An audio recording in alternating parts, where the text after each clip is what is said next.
Imagine you're an astronaut floating alone in the vast darkness of space. You take a deep breath, clutch a rock, and hurl it forward with all your might. Newton says it should drift off in a straight line forever. But what if I told you, it won't, it will actually slow down? Wait, what? This tiny detail shattered physics as we knew it, and forced the greatest minds, including Einstein, to rethink reality. But the hero of this story isn't Einstein. It's someone most people have never heard of. Emmy Noether, a woman whose brilliance solved a mystery Einstein couldn't crack.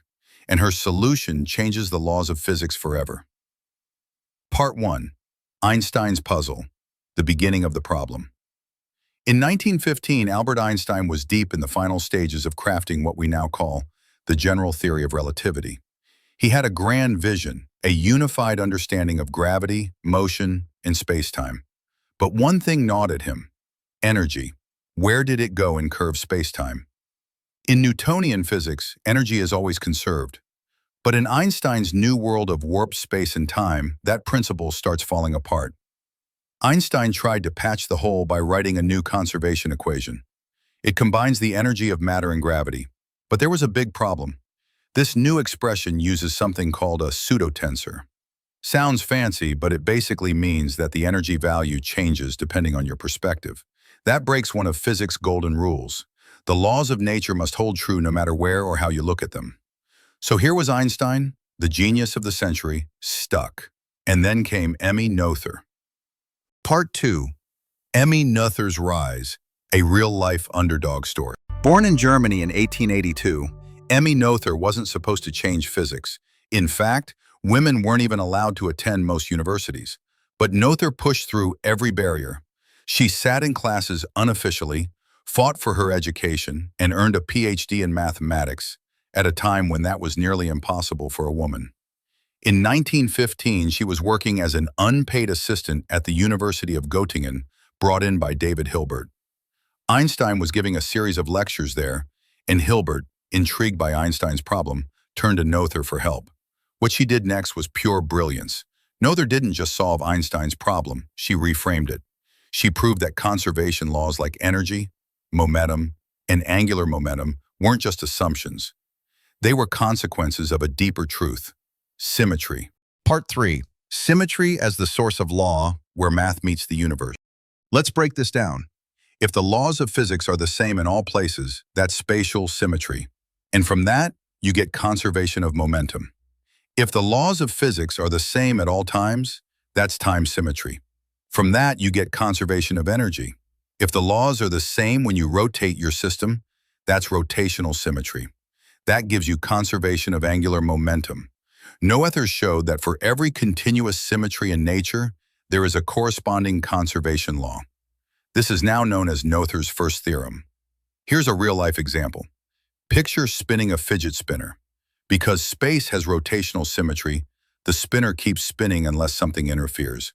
Noether connected these basic experiences to the most fundamental laws of physics. Part 4. What happens when symmetry breaks, and why energy may not be conserved. So here's the twist. These conservation laws only hold if the symmetries they come from are intact.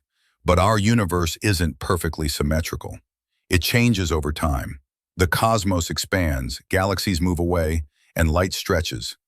This means we no longer have time symmetry. And if there's no time symmetry, Noether's theorem says we shouldn't expect perfect energy conservation. That's why a photon of light emitted billions of years ago doesn't arrive on Earth with the same energy. It loses energy, redshifting as the universe expands. It's not magic, it's Noether. Part 5. Beyond the first theorem, local versus global laws.